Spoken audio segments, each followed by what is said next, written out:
সময় 5:30। স্টেশন সাঁতরাগাছি। ঠিক সাঁতরাগাছি স্টেশনের পাশে হাইওয়ের উপরে আমরা রয়েছি। আপনাদেরকে এখনকার বাস্তব চিত্র আপনাদেরকে আমরা দেখানোর চেষ্টা করছি যে একেবারে আন্দোলনকারী জনতা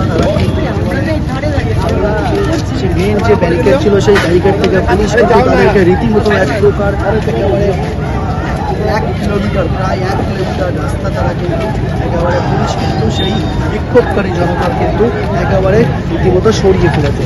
আপনাদেরকে আমি দেখাতে বলবো আমার ক্যামেরা পার্সনকে যে পুলিশের আগের ভিডিওতে আপনারা দেখেছেন যে পুলিশের বাহিনী যে পরিমাণ বাহিনী কিন্তু এখানে মোতায়েন করা ছিল তারপরেও কিন্তু ছাত্র জনতার যে আন্দোলন বিক্ষোভ কিন্তু একেবারে ধুমধুমার পরিস্থিতি পৌঁছায় এবং তারপরে কিন্তু আবারও এক্সট্রা ফোর্স দিয়ে অতিরিক্ত ফোর্স দিয়ে কিন্তু এই আন্দোলনকে কিন্তু ছত্রভঙ্গ করার কিন্তু চেষ্টা করে পুলিশ বাহিনী।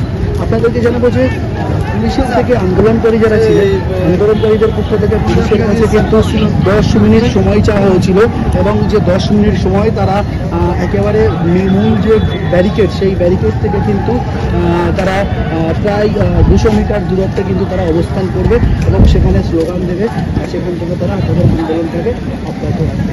এই কিন্তু চুক্তিতে পুলিশ কথা বলে এবং কথা বলার পরে কিন্তু 10 মিনিট তাদের সেখানে তাদের শান্তিপূর্ণ বিক্ষোভ তাদের হয় এবং ঠিক তারপর পরেই কিন্তু পুলিশ তাদেরকে সেই উত্তেজিত আন্দোলনকারী জনতাকে কিন্তু এখান থেকে একেবারে রীতিমতো হাই রোড থেকে একেবারে হাইওয়ের ওপর থেকে কিন্তু তাদেরকে পুরো একেবারে সরিয়ে যায়। এবং আমি আমার ক্যামেরা পার্সনকে দেখাতে বলবো সেই চিত্রটা যে পুলিশ কিন্তু একের পর এক তাদেরকে কিন্তু সরিয়ে নিয়ে চলে যাচ্ছে এবং রাস্তাটাকে পুরো খালি করে পরিষ্কার করে দেওয়ার চেষ্টা করছে। আমরা এখনই কথা বলে নেব আন্দোলনকারী একজন ছাত্র নেতার সঙ্গে আমরা আলাপ করব, আমরা কথা বলে নেব।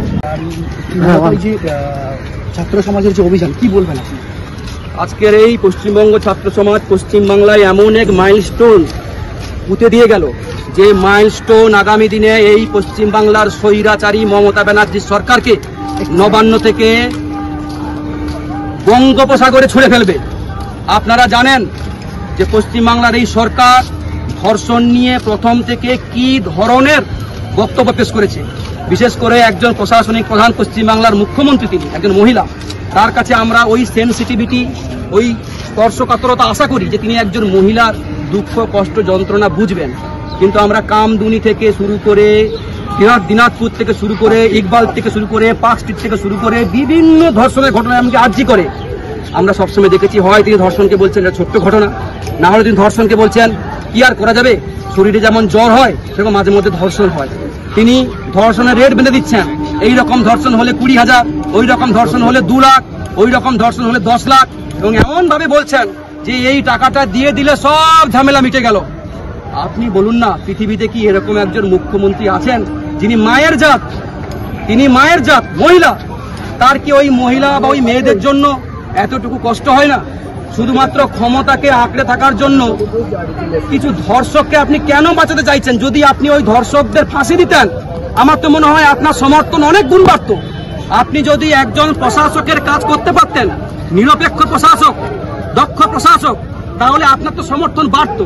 কি এমন বাধ্যবাধকতা আছে যে ধর্ষকদের পক্ষ এরকম নিতে হয়? আরজিকরের ঘটনায় দেখুন, ভিডিও বেরিয়েছে, পুরো সিস্টেম আরজি করে সমস্ত তথ্য প্রমাণ ধ্বংস করে দিয়েছে, নষ্ট করে দিয়েছে। আজকে সিবিআই কেস নিলেও সিবিআই এখন দিশেহারা হয়ে যাচ্ছে, সমস্ত তথ্য প্রমাণ ফরেনসিক তথ্য প্রমাণ ফরেনসিক এক্সপার্টদের দিয়ে নষ্ট করে দিয়েছে। আপনি বলুন এই ধরনের চালাকি কেন করছেন, কিসের স্বার্থে? উনি কি আমাদের মুখ্যমন্ত্রী নন? যে মেয়েটা ধর্ষিতা হয়েছে তার মুখ্যমন্ত্রী নন? যে মেয়েটা এত যন্ত্রণা নিয়ে এই জীবন, তার কত স্বপ্ন পৃথিবী ছাড়লো, আজকে ডাক্তাররা বলছে যে এই ধরনের ধর্ষণ যে অবজারভেশন একজনের পক্ষে সম্ভব নয়, মিনিমাম 7 জন ছিল। কেন বাঁচাতে চাইছেন, কিসের স্বার্থে? ওই উত্তরটা দিন তো। আজকে পশ্চিমবঙ্গ ছাত্র সমাজের পক্ষ থেকে যে শান্তিপূর্ণ র্যালি ছিল, নবান্ন অভিযান ছিল, সেই নবান্ন অভিযানে শাসক দলের প্রি প্ল্যান্ড কিছু বহিরাগত দুষ্কৃতী ঢুকে গিয়ে ইট পাথর নিয়ে এবং বোম নিয়ে পুলিশকে আক্রমণ করেছে। কিছু পুলিশ দুর্ভাগ্যজনকভাবে জখম হয়েছেন। আমরা পুলিশকে তাদেরকে চিহ্নিত করতে বলেছি এবং দেখিয়েও দিয়েছি যে আপনারা ধরুন ওদেরকে। এবং সেই প্রভোকেশনে পা দিয়ে পুলিশ আমাদের 5 জন আন্দোলনকারীকে মারাত্মকভাবে জখম করেছেন। এবং তারা রীতিমতো এমার্জেন্সিতে হসপিটালাইজড এবং 17 জন আন্দোলনকারীকে তারা অ্যারেস্ট করেছেন।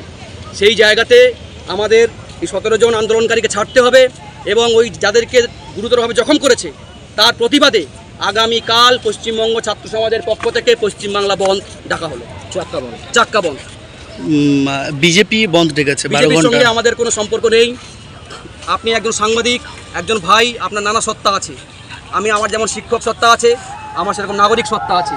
আজকে পশ্চিমবাংলা ছাত্র সমাজের ডাকে, সমাজের সর্বস্তর থেকে তারা ডাক দিয়েছিল। আমি একজন শিক্ষক হিসেবে অফিসিয়াল সিএল নিয়ে আজকে আমি এখানে এসেছি আন্দোলন যোগ দিতে।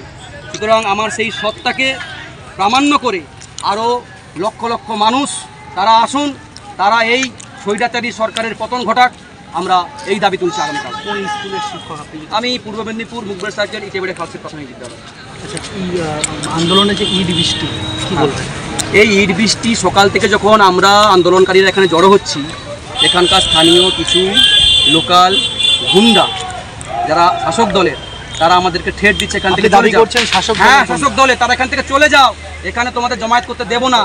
যদি করো তাহলে আমরা পার্টি অফিসে ধরে নিয়ে যাব, আমরা তোমাদেরকে এখানে নানাভাবে রক্তাক্ত করার চেষ্টা করব, আমরা পাথর মারবো পুলিশকে, আমরা গুলি করব এবং বোমও মেরেছে, পাথরও মেরেছে এবং কতজন ইনজুরি হয়েছে? আমাদের 5 জন গুরুতরভাবে জখম এবং এমার্জেন্সিতে আছে।